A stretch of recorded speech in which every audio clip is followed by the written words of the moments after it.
Okay, so we're on to part 5 now. So we're talking about St. John, and I called the bank at 4 p.m. That was on a Monday. The Royal Bank called me because that's where I did my stash, was the Royal Bank in Montreal before moving to New Brunswick. So I'm still staying at Dad's. This is the first day. So Dad picks me up, and I called the bank. They asked me to go in because they gave me a good recommendation before I left the bank in Montreal.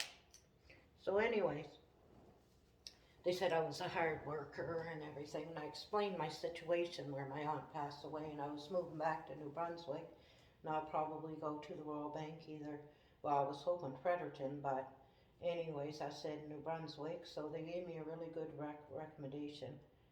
So I called them up and they asked if I could go in because the bank opened at 9, Tuesday morning at 9 o'clock. So I said, sure.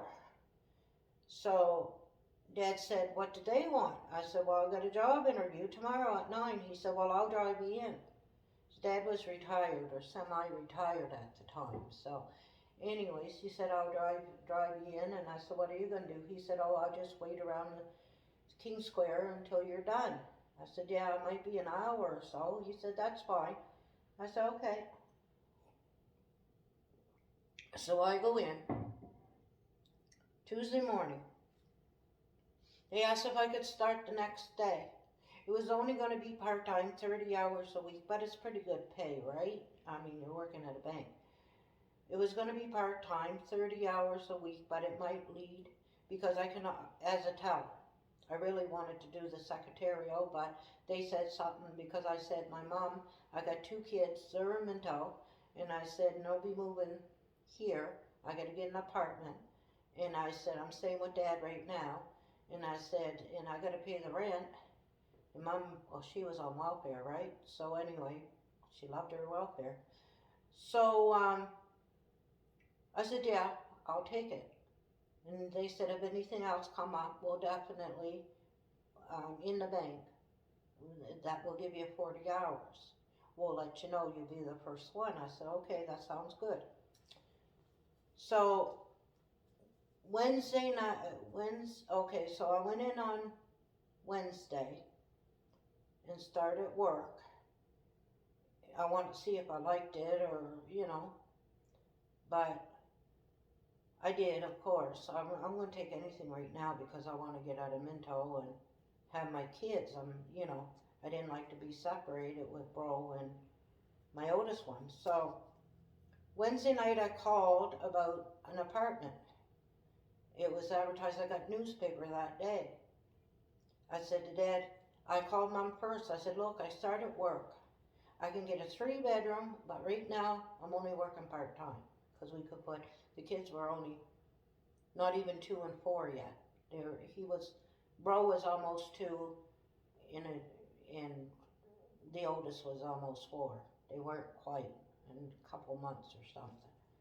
Anyways, I said, we can put them in one room. You have your own room and I have mine. She said, no, get a 2-bedroom. We can afford that. Sign a lease for 12 months. And then when you get full time, we'll get a 3-bedroom. I said, okay. So I wanted to make sure that the 2 bedrooms were the same size. So because I had put 2 single beds in one room. And then I had the crib and my bed in the other room, so that 2 bedrooms were pretty much the same size. So Wednesday night I called about the apartment. I got a newspaper for the classifieds. There was no internet in that. I'm talking way back in 94, so anyways. 93, probably, 94, 90, 91, 92. 93, no internet. So computers was still coming out. I took a little bit, like I said, the word perfect and all that, DOS. So Dad drove me. We went and viewed the 2-bedroom apartment. Now, I didn't know that some of the apartments, not the whole building, but some of the apartments because I told him that the landlord or superintendent, I said, I'm only working part-time, so I can only get a 2-bedroom right now. So they rent some to low-income people, but I didn't apply for that. I didn't want, I could afford it with Mom's welfare check. We pay the bills, we get our food. We had no car that we purchased in Minto off my cousin. Got my other cousin to fix it up, and we painted it. That was a story. I should get to that story, but anyways, we ended up getting this car. It was an old Toyota Tercel. My cousin said, "Oh, it's was been set in 3 years in the grass, and it probably needs calipers, and it needs rotor, and it needs brakes, and there's a few holes in it." So I got my other cousin. He changed the calipers, he changed everything, but we had to get rid of the holes. So my uncle in Minto, they were a fiberglass plant. They use that fiberglass. They used to do the old Bricklin, and it was a Bricklin car. You can look it up. The factory, the main motors and that and everything was St. John, but the parts, the fiberglass, they made the body out of Minto, the Bricklin. But my uncle, he was like manager there or whatever. He was high up and supervisor or whatever, and he always had fiberglass for his boat and whatever. So Mom calls him up, Mom's brother. You got any fiberglass? Because we got this old car and we got to get it inspected, and it's not going to pass. It's only the body. Well, at the time, the guy that was going to inspect it, my cousin worked for him, and he asked. My cousin said that we were going to bring the car in, that he did the brakes, he did the calipers, he did the rotors, and we're going to do the body up. And he asked, will it pass? And he said, yes, the brakes, everything works. Even emergency brake, everything was working on it. So Mom calls her brother, can I get some fiberglass? Now, you can get fiberglass at a store. It's like, it comes in like that in the resin and whatever, but we had the fiberglass in the resin, and I mean, this was not from a store, this is from the factory, right? They make casts and stuff there now, I think, with it, but at the time. So we go and we fiberglass it, and I mean, it was terrible. Oh, it was right full and bumpy, and it wasn't grinded right, and Mom goes, oh my God, what are we going to do? I said, we're going to paint it. She said, what color? I said, we'll get red, fire engine red, and navy blue, trim clad, with a paintbrush, or with a roller. Well, this thing came out purple. Everybody called it the Barney car because it was so purple. But anyways, we drive it in to get it inspected. And the guy, he knew Mom. He says, what were you trying to do, build a Bricklin there? He said, there's no holes, we gotta pass it. So anyway, so that's the story about our Barney car. So Wednesday night we looked at the apartment, and I told him I wouldn't be able, I had enough for a down payment for the damage deposit. I said, but my first paycheck from the bank, I will pay the rent. So Thursday, he comes to the bank on my lunch, and we sign a lease. So, and Friday morning, I called to get the lights hooked up. I forgot to tell my cousin that I wasn't going back to Minnow on Friday night. So anyway, he comes up Friday night. You ready to go back to Minnow? I said, no, I already got a job. He said, what? I said, yeah, I already got a job, working at the bank. He said, well, where are you going to live? With your father? I said, no, I got an apartment. I said, I can move in on Saturday, lights be all hooked up. Mom's getting the truck ready, and And my other cousin's going to drive up the truck with our furniture, and she's going to drive the Barney car. Now, St. John to Minto is about an hour and a half drive or whatever. It's not that far, but anyways. So, Saturday morning, she drives the Barney car up, and so Dad's driving me over with my clothes and that because I got the weekend off. I got to start work on Monday. Oh, so before when we went and looked at the place, Dad said, now you're going to, because Dad knows Mom can't get along with nobody. Neighbors can't get along with nobody. Nobody. He said, this isn't a rough neighborhood, but you're going to have to tell your mother to behave. Not to get to know the neighbors and just keep to herself. So anyways, I said, yeah, I'll tell her. So, Saturday morning, Dad drives me over because Buddy met me there with the key and everything. And so we're waiting for Mom. Mom comes. She looks at the place. Now, she's the one that said, get a 2-bedroom. I mean, it was clean. There were nothing wrong with the apartment. Freshly painted. Floors was nice. You know, anyways. She looks around. I don't like it. Now, Dad, he never spoke back to Mom. Ever. He never spoke back to her. I mean, they'd argue and whatever, but he always, anyways. He said, well, this first time I ever seen him, he was mad. He said, well, I think she did, because his wife was saying, I don't know why she come to St. John, she's not going to get a job, it's just a waste of time, blah, blah, blah. Well, I proved her wrong. Anyway, so she looks at the place, I don't like it. Dad goes, well, I think she did darn good. In less than a week, she got a job, she got an apartment. You guys are moving in today? Like this. Well, he got fed up, he left, because I know he won't say more. But I told her, I said, now, you got to keep to yourself and do not get to know the neighbors. Just keep to yourself. So we were in apartment 7, which was 1, 2, 3, 4, 5, 6, 7, 8, 9, 10, 11, 12. So there were three stories.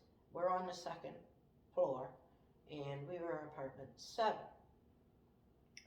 So anyways,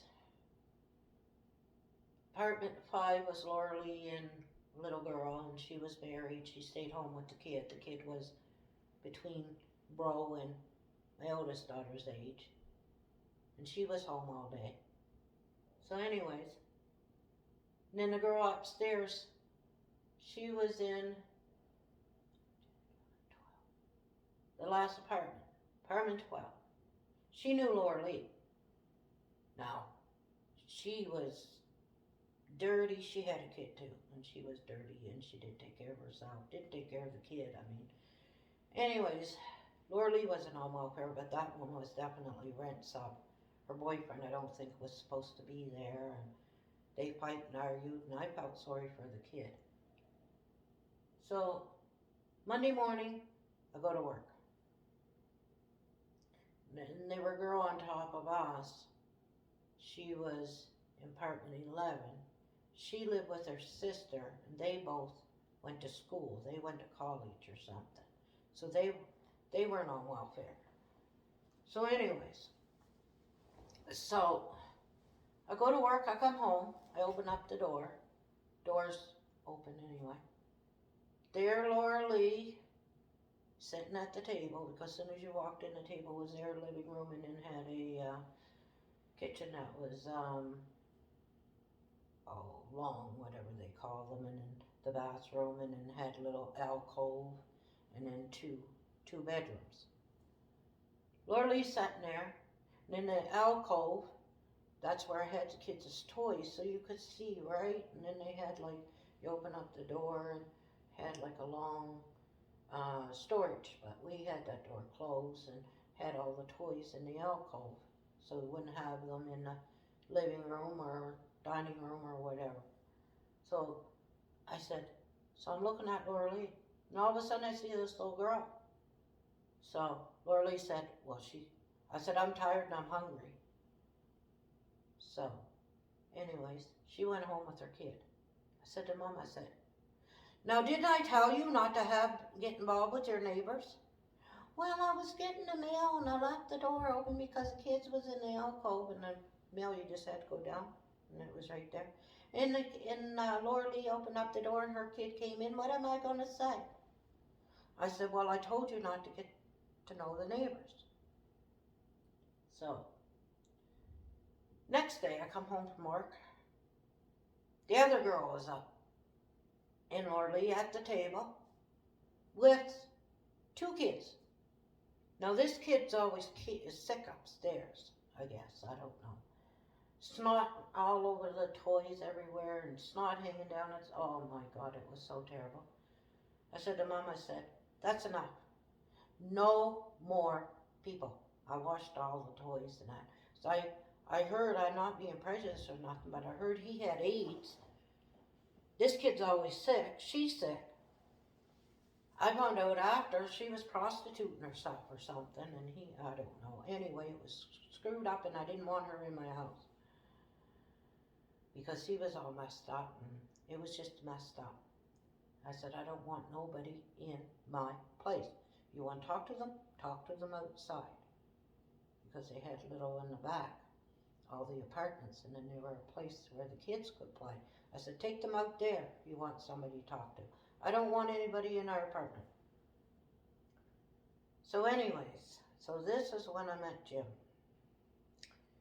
What happened there was, his father was living in apartment 6. Their last name is similar to my last name. Just two letters different, very, very close. And on the doorbell outside, they had names. Not numbers, but names. So, of course, he's at 6, I'm at 7, apartment 7. Well, what happened was, Jim's father moved in with Jim's brother. Jim was living in Nova Scotia at the time. And he was working for, as a stores person at D&D or whatever it was, but for the federal government anyway. And his term ended, and his father was on welfare and wasn't working anymore. He was laid off, he retired, he was older. And the brother, he was going to move out because he had his girlfriend pregnant and they were going to get an apartment, move out. And so Jim was talking to his father in Nova Scotia, and he decided to move home and moved in with his father. His brother was still there. He was I think Jim was sleeping on the couch, but Jim's brother and his girlfriend was looking for a place, and then Jim would take the room after. But Jim was working when I met him at, I was still working at the bank, and Jim was working at moving furniture at the time, driving truck for a company. So anyways, so how we first met was he'd go out drinking on the weekend, and then when he'd come home 2, 3 in the morning, and it was a loud buzzer. When you ring that buzzer, it would go through the whole apartment. It was so loud. He'd be drunk out, and he kept on pushing 2, 3 in the morning. My buzzer. So I opened up the door, and I said, you're going to wake up my kids and blah, blah, blah, and I'm going on, and So anyways, bouncing at him, I'm sorry. So I wasn't paying attention. He went in. I think that happened a couple times. So Jim's father always worked around cars. He worked in junkyard for 30 or some years, and Jim always, he knew how to fix cars and everything because his father.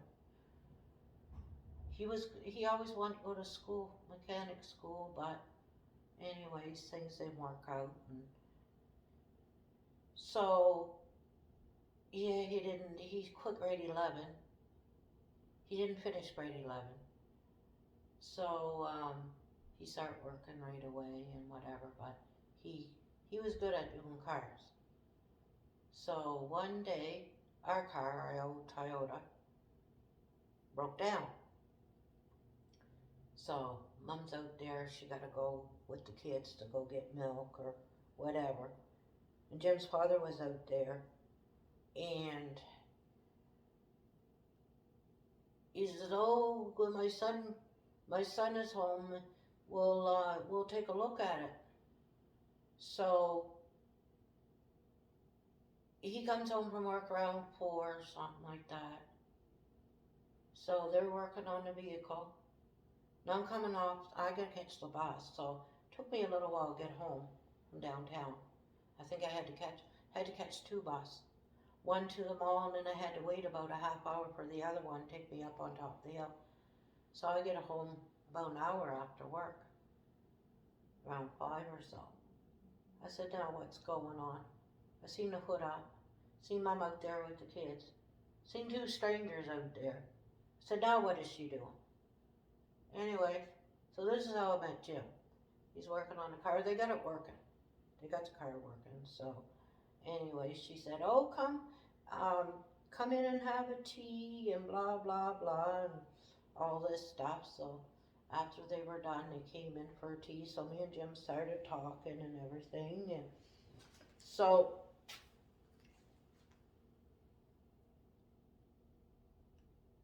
we started going out together. So at that time, I did get another job at the bank, but at the same time as we were starting to go out together.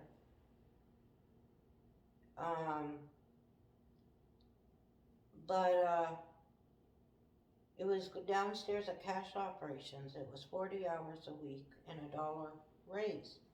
Well, of course I'm going to take that, right? So anyways, then they were going to upgrade, but they didn't. They moved everything to Halifax. And they had to replace, I could have moved to Halifax, but I just moved St. John. I mean, me and Jim started going together, and so I decided I wasn't going to move to Halifax. And they had to, the girls working downstairs with me, they were only 6 of us, 2 retired, then it was me, and then the other ones, they were there for years. They had to find them, but they told me once I was done and I went downstairs, I wouldn't be able to go back upstairs to do teller. So I knew that, but they were going to upgrade. They were going to renovate and everything. So I figured I had a full-time job down there. But 6 months later, they decided they were going to move the whole cash operations to Nova Scotia.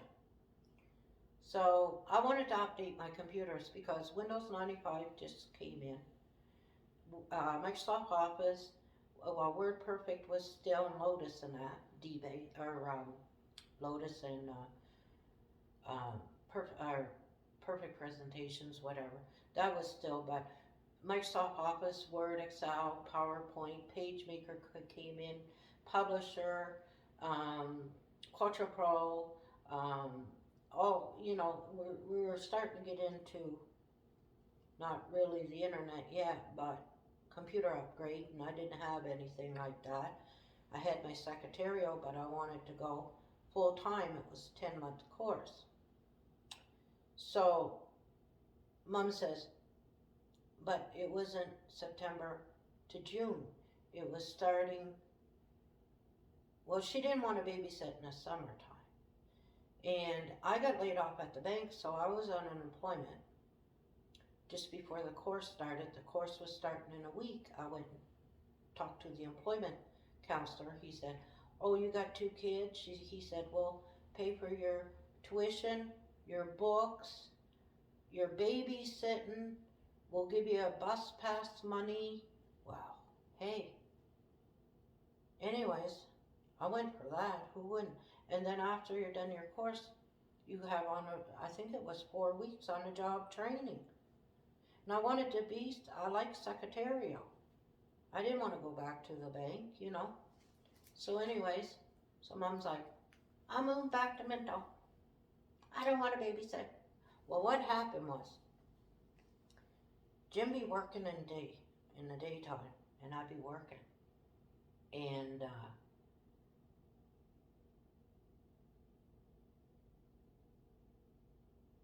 Jim's father told me, or told Jim, and Jim took me aside. He said, Dad didn't want to say nothing. Don't want to get into your business and start trouble. He said, but your mother, she's beating those kids in the daytime. She hears them screaming and going and everything. Said, I didn't know this. Said, they're crying all day long. They're crying all day long. So anyway, when she said she was going to move back to Minto, she said, because I'm not babysitting those kids, I don't have the patience for kids anymore, and blah, blah, blah. And I said, go. I said, my cousin was back and forth, still doing the back and forth thing. I said, when he goes back to Minto on Sunday night, get a drive with him and go. You can take your bed and what you want to take, and because he had a truck too, right? So anyways, I said, but I'm keeping the car. I need the car.